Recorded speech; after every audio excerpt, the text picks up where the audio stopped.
Hi guys! Welcome back sa aking YouTube channel. For today's video ay maggagata tayo ng papaya.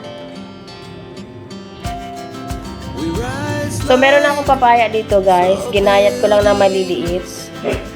Tapos nilabas ko sa asin and then hinugasan ko. Ngayon naman guys, ilalagay na natin ang ating mga sangkap. So maglalagay ako ng bawang.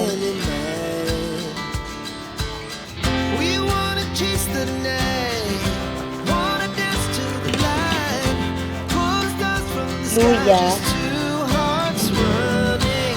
tapos sibuyas. Maraming sibuyas. Then maglalagay lang ako ng asin. Guys, depende sa inyo kung anong gusto niyo pampalasa guys. Ako asin lang yung ilalagay ko.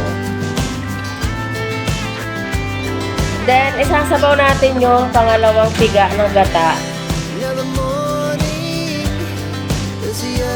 Magdadagdag lang ako ng tubig para sa pagpalambot ng ating papaya. So, okay na yan. Pakukulan lang natin hanggang lumambot ang ating papaya.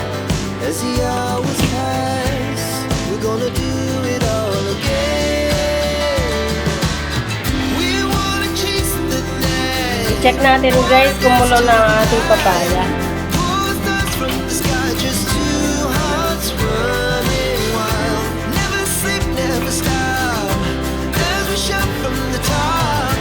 Mabilis lang din maluto to guys. So yung ilalagay ko pala dito sa hook ay dilis. Dilis na maliliit.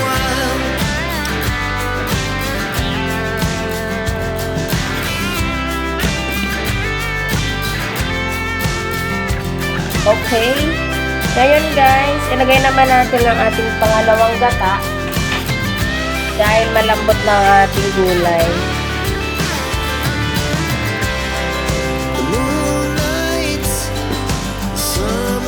Tapos, lalagay na rin natin ang ating dilis.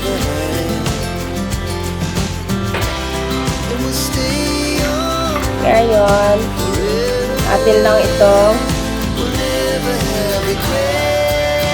ukagul. Ukagul. Haluin. Tapos, timplahan. Ito lang muna ang ating for today's video guys. Dahil budget lang muna tayo ngayon. Wala tayong budget. Pero masarap to guys. Partneran nyo na lang ng piniritong isda, piniritong galunggong, o di kaya tawag dito, piniritong tamban, ganyan. Ilalagay lang ako ng sili, 2 peraso. So, antayin na lang natin itong mapulik ang ating gata at saka itong ating gulay. Kayo ba guys? Ganito din ba kayo maggulay? Sangkot-sangkot lang. Partner ko nga pala dito guys, itong galunggong na pinirito. Ayan po.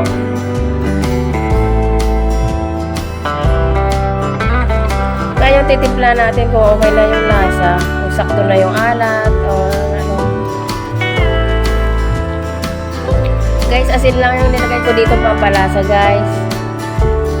Pwede kayo maglagay ng gusto nyo seasoning. Guys, maglalagay na ako ng konting paminta. Nasa sa inyo guys kung ayaw nyo na may paminta.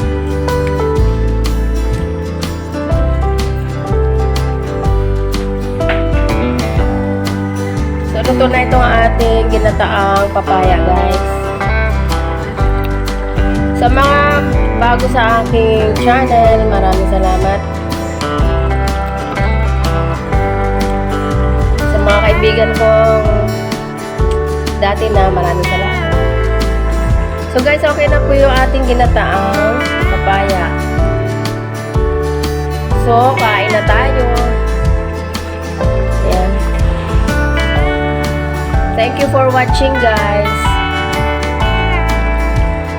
Bye.